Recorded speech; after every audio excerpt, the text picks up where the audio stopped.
இறையேசுவிலே பிரியமான சகோதர சகோதரிகளே, உங்கள் எல்லோருக்கும் ஆண்டவராகிய இயேசு கிறிஸ்துவின் பெயரால் காலை வணக்கங்கள் மற்றும் வாழ்த்துக்கள். நான் உங்கள் அகஸ்டின் வேதியர். இன்று செப்டம்பர் மாதம் 24ஆம் தேதி 2025ஆம் ஆண்டு. ஆண்டவரின் மடியில் 5 நிமிடங்கள். சகோதர சகோதரிகளே,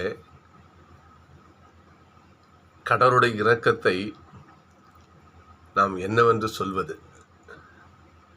இதுதான் இன்றைய தியானம். வேற ஒன்றும் கிடையாது. இன்னைக்கு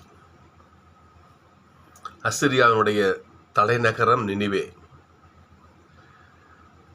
அந்த நினிவே மக்கள் பாவத்தில் உழண்டு கொண்டிருக்கிறார்கள். எந்த அளவுக்குன்னா கடவுளாலேயே பொறுக்க முடியல.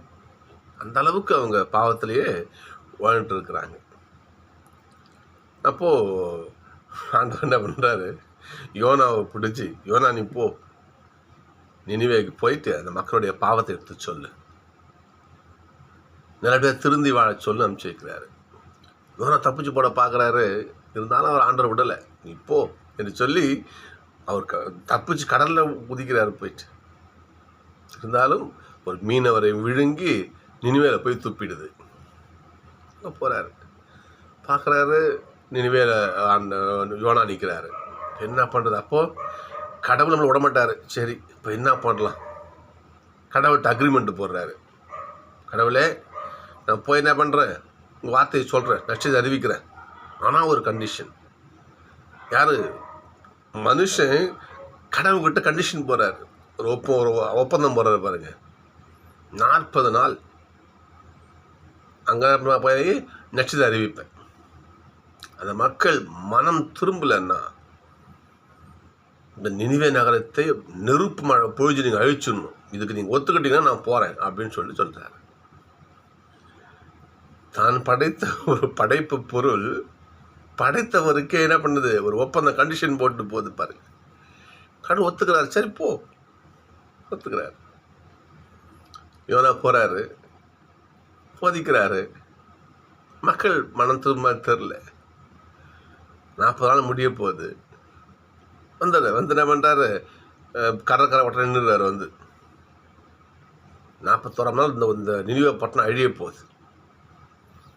நின்றுறாரு, பார்க்குறாரு, நெருப்பு மழையே பொழியல. அந்த 40 நாள் முடிந்த அந்த கடைசி நாள் என்ன பண்ணுறாங்க, இறுதி நேரத்தில் மக்கள் மனம் மாறுறாங்க. அரசன் மனம் மாறுறான். மனம் மாறி சாக்கு உடை உடுத்தி சாம்பலி அமர்ந்து ஆண்டவருக்கு மண்டாடுறாங்க. ஆண்டவர் அது மண்டாட்டை கேட்டு அவர் மன்னிக்கிறார். இது யோனாவுக்கு தெரியல. யோனா ஊரை விட்டு போய் கடற்கரையில் உட்காந்துருக்காரு. பார்க்குறாரு, மழை, நெருப்பு மழை பொழியல. ஆண்டவரே, என்ன இது என்று மன வருத்தப்படுகிறார் யோனா. கடவுள் தான் படைத்த படைப்பு பொருளாகிய நினிவே மக்களுக்காக தான் படைத்த ஒரு மனுஷங்கிட்ட கெஞ்சுவார். அந்த ஆண்டவர் அந்த சும்மா குட்டி பகுதி தான் யோனா புஸ்தகம் நீங்கள் படித்து பாருங்க. யோனா ஒரு ஆமனுக்கு செடி, அதில் அந்த செடி தான் இவருக்கு நிழலில் உட்காந்துருப்பார். அந்த செடியை ஒரு புழு சாப்பிடும். அந்த செடி அழிந்து போனதை யோனாவால் தாங்கிக்க முடியாது. இப்போ அந்த புழுவை சாகடிக்க போவார். அப்போது யோனா, அந்த செடி இருக்குது, அதுக்கு தண்ணி ஊற்றனையா, நீ பராமரிச்சியா? அந்த செடியை அழிந்து போக ஒரு மனசு பொறுக்கல. அந்த செடியை சாப்பிட்டு அந்த புழுவை நீ கொல்ல போறியே, அந்த ஒரு செடியை அழியவே உனக்கு மனசு இல்லையே, இவ்வளோ ஒரு மக்கள் நான் எப்படி அழிப்பேன் என்று தான் படைத்த மக்களுக்காக தான் படைத்த படைப்பு பொருள்கிட்டையே ஆண்டவர் உரையாடுவார். நான் சொன்னேன் இல்லையா, ஆண்டோட இரக்கத்தை என்னவென்று சொல்வது? தாய் கருத்தாங்கியவள் தன் பிள்ளையை மறந்திருப்பாளோ? பாலூட்டும் தாய் தன் பிள்ளைக்கு அன்பு காட்டாமல் இருப்பாளோ? அவர்கள் மறந்தாலும் நான் உங்களை மறக்க மாட்டேன். ஆண்டோடைய வார்த்தை இசையா. தந்தையே, நீர் யான் செய்த குற்றங்களை நினைவில் கொள்வீராக. உமக்கு முன் யார் தான் நிற்க முடியும்? திருப்பாடல். யார் நிற்க முடியும்? கடவுள் நாம் செய்த பாவங்களை என்ன பண்ணுறாராம், கடலுக்கு அந்தாண்ட தூக்கி வீசி எறிகிறாராம். ஆண்டவருடைய நம்ம பைபிள் படித்தா நமக்கு கடவுளை நம்ம உணரணும், அவ்வளோதான், அதோட சொல்ல முடியாது. இன்னொரு நிகழ்வு பாருங்கள். சோதம் கொமரா நகரம் மிக பெரும் பாவத்தில் வீடு கொண்டு இருக்கும். அந்த பக்கம் அது அந்த நகரத்தை அழிக்க ஆண்டவருடைய தூதர்கள் போவாங்க, ஆண்டவர் போவார். அப்போ அபிரகாம் அதை கேள்விப்பட்டு அந்த சோதம் குமரா நகர்களுக்காக ஆண்டவரத்தில் இவர் மன்றாடுவார். ஆண்டவரே, ஒரு 50 பேர் நல்லவங்க இருப்பாங்க இல்லையா, அந்த ஊரை நீங்கள் அழிச்சிடுவீங்களா? அழிக்க மாட்டேன். இப்படி இறங்கி 10 பேர் 5 பேர் படித்து பாருங்கள், நீங்கள் விட்டுருவீங்களா? சரி வேணா, சரி அபிரகாம், ஒரு 5 பேர் அங்கே நல்லவங்க தான் அந்த ஊரை விட்டுறேன் என்று சொல்லி. ஏனென்றால் ஆண்டவர் எவ்வளவு இரக்கம் வாய்ந்தவர் என்றால், அது எப்படி அங்கே போய் ஒருத்தவங்க நல்லவன்னு பார்க்கப்பட்டார், அந்த இடத்தை அழிச்சிடுவார். சகோதரர்களே, யாக்கோபு சொல்லுவார், இல்லை 1 யோவான் 3:1 நினைக்கிறேன், வாசித்து பாருங்க. கடவுள் நம்ம மீது எவ்வளவு அன்பு வச்சிருக்காருன்னா, நாம் எல்லோரும் கடவுளுடைய மக்கள் அழைக்கப்படுகிறோம். கடவுள் இந்த உலகை படைத்து பராமரிக்கும் பரம்பொருள். அவருடைய அன்பு என்னன்னு சொன்னால், நாமளும் அவருடைய பிள்ளைங்கன்னு அழைக்கப்படுறோமா? நம்ம எவ்வளோ கிருபை செஞ்சுருக்கோம் யோசிச்சு பாரு, நம்மளாம் எவ்வளோ புண்ணியம் பண்ணியிருக்கோம் யோசிச்சு பாருங்க பார்ப்போம். கடவுள் அந்த அளவுக்கு இரக்கம் வாய்ந்தார். இன்றைக்கு முதல் வாசகம் பாருங்க பார்ப்போம்.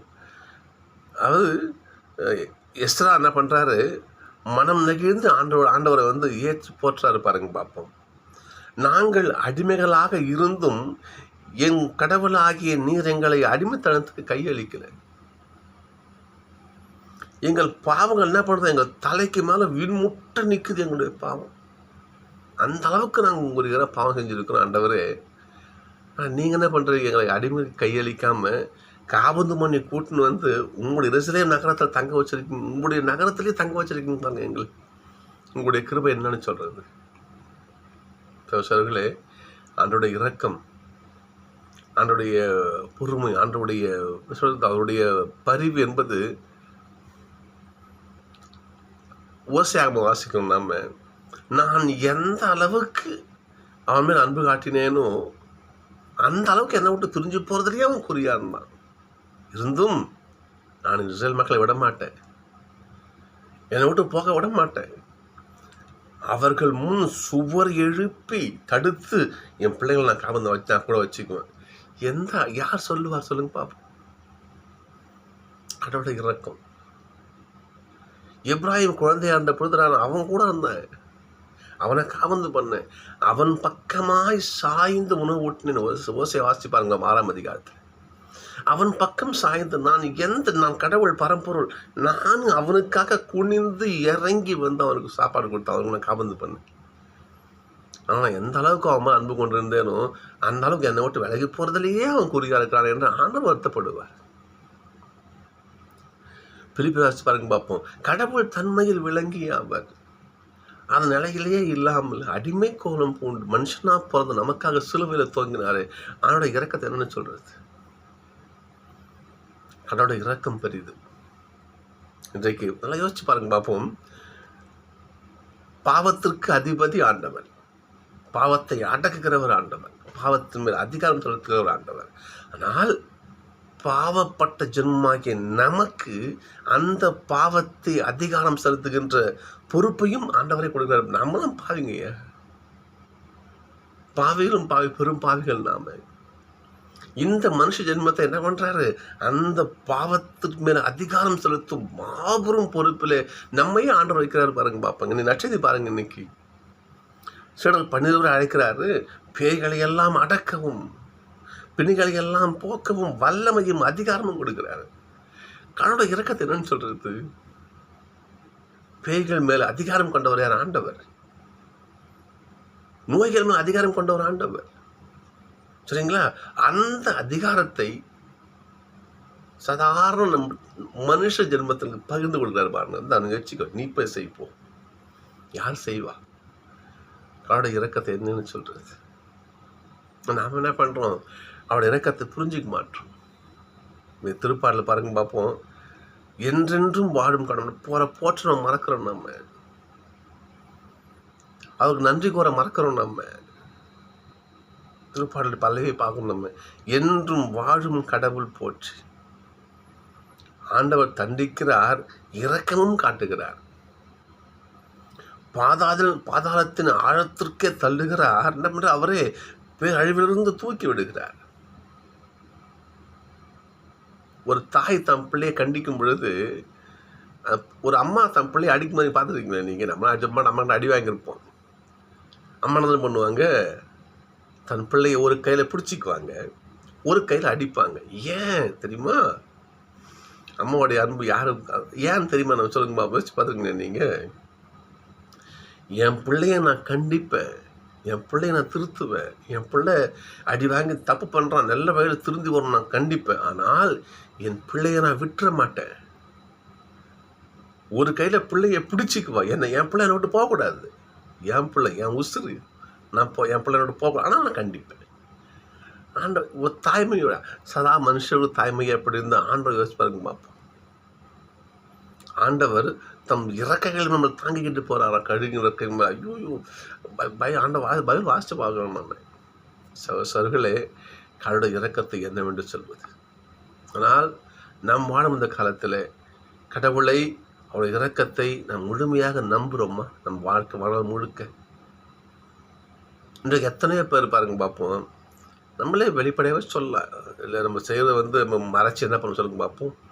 எத்தனை பேர் இன்றைக்கு இந்த கடவுளை விடுத்து மாற்று தெய்வத்துங்கிறது போயிட்டு அங்கே போய் மந்திரிக்கிறது, அங்கே போய் ஒரு தாயத்து கட்டிக்கிறது, இப்போ தெய்வ வழிபாட்டுக்கு போகிறது, நம்முடைய ஆண்டவரை மேல் முழுமையான விசுவாசம் கொள்ளாமல், நம்முடைய ஆண்டவரை முழுமையாக ஏற்றுக்கொள்ளாமல் நாம் நடக்குதா இல்லையா யோசிச்சு பார்க்கணும். நம்ம வருத்தப்படணும். நம்ம கடவுள் நம்ம மீது எவ்வளவு இரக்கத்தையும் அன்பையும் பொழிகிறார், நம்ம மேலே எவ்வளோ கருணையாக இருக்கிறார். நாம் என்ன பண்ணுறோம்? அவரை விட்டு விலகி வேறு பாதைக்கு. ஆண்டவர் இரக்கத்துக்காக காத்திருக்கும் வழிய இன்னொரு நம்ம வேறு வெளியே விலகி போகிறது எந்த வகையில் நியாயம் யோசிச்சு பாருங்க. சகோதரர்களே, அவ்வாறு ஆண்டவரை நாம் மறந்து சென்றிருந்தால் வருத்தப்படணும், திருந்தி வாழும். ஆண்டவரே, அந்த தருணத்துக்காக நம்ம அவரோட ஜெபிப்போம், நம்ம மன்னிப்பு கேட்போம். என்றால் கடவுளுடைய இரக்கம் பெரிது. எனவே அப்படிப்பட்ட நேரத்துக்காக ஆண்டவரத்தில் மன்னிப்பு கேட்போம். எந்த நிலையிலும், எந்த சூழ்நிலையிலும் கடவுளை விட்டு பிரியாமல் அவருடைய கரம் பிடித்தே வாழ பழகிக்கொள்வோம். அதற்கு ஆண்டவரத்தில் ஜெபிப்போம்.